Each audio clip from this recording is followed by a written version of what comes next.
So going all the way back, to documented, let's say documented history, or back to European colonization, one of the first things that people who explored the Chesapeake Bay remarked on was the number of waterfowl that were seen here. And as colonization occurred and the cultures shaped in around these areas, waterfowl were really a primary part of that, and that continues even today. Well, I think the Chesapeake Bay historically was known for waterfowl, very early on, for the numbers of waterfowl that were drawn here by the submerged aquatic vegetation that the Chesapeake Bay was noted for. And then eventually for commercial hunting, and a lot of waterfowl were harvested here in great numbers and sold for meats in the cities.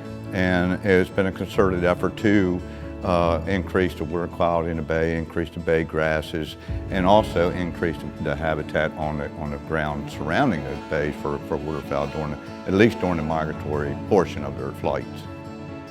I think one of the most important barometers of the water quality on the bay is what we call SAVs, submerged aquatic vegetation. But the SAVs provide, in addition to helping clean and absorb nutrients, they also provide habitat for juvenile fish, crabs, an important part of the whole ecosystem and the food chain of the bay.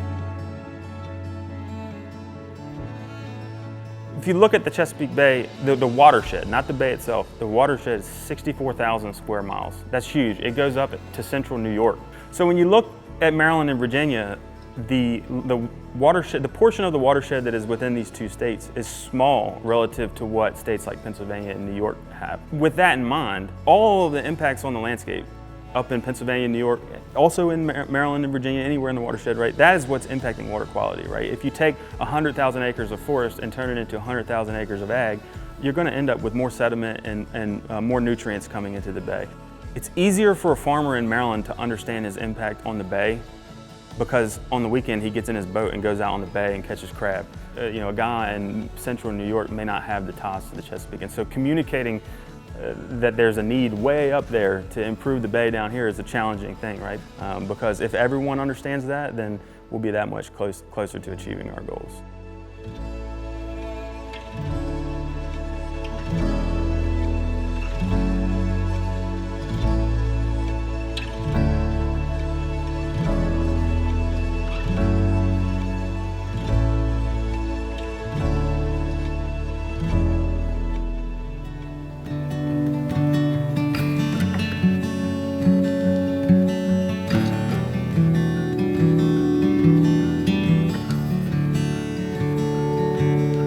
It probably varies from state to state and region to region, but here particularly on the Delmarva Peninsula, the landscape here is predominantly in private ownership. I don't know the exact numbers off the top of my head, but I would put an estimate at 90% of the peninsula is in private ownership. And so if DU's mission is to have a real impact on habitat conservation on Delmarva Peninsula, there's no way around it. We have to work with private landowners.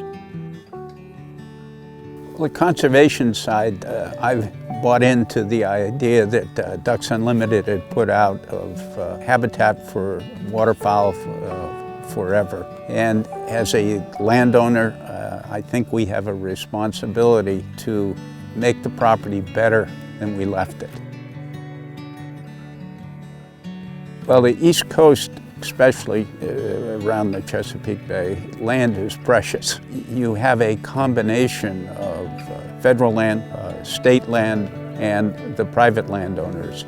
It seems that all three have to work in combination to give waterfowl space to feel that they're comfortable and that they stay in the area.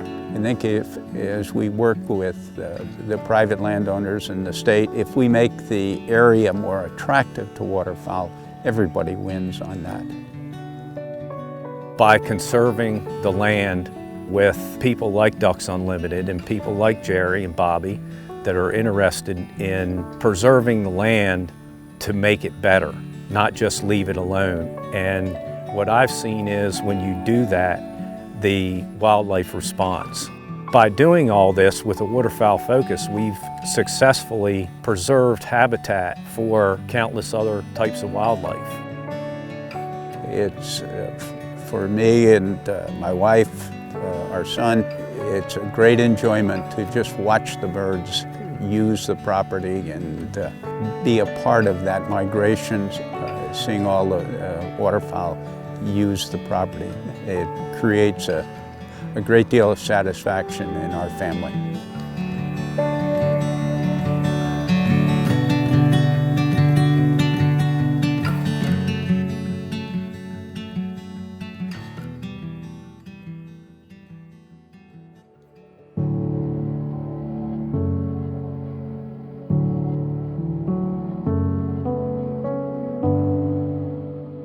The things that really bring to light the benefits you're doing are people like Mr. Harris, who came here and found a barren landscape and developed a habitat that wasn't even here previously. It's certainly not about hunting.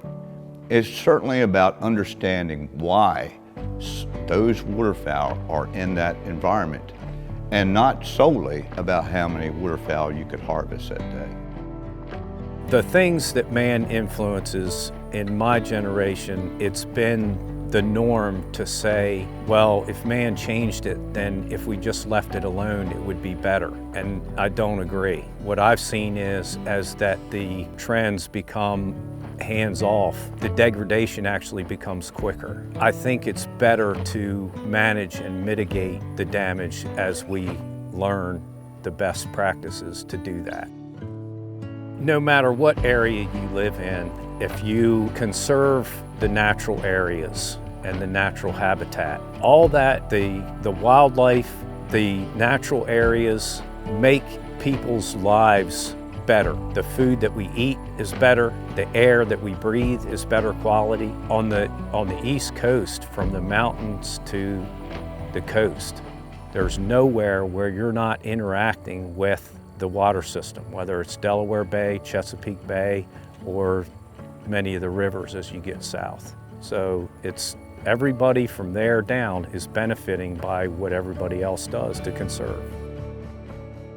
Whether you're a hunter or a non-hunter, we have a responsibility to be good stewards of the land, whether you own it or not, to be stewards of the land. And the Eastern Shore, this part of the Chesapeake Bay, is unique, and I think it would be criminal if all of the population doesn't come together to try to preserve the uniqueness of this environment.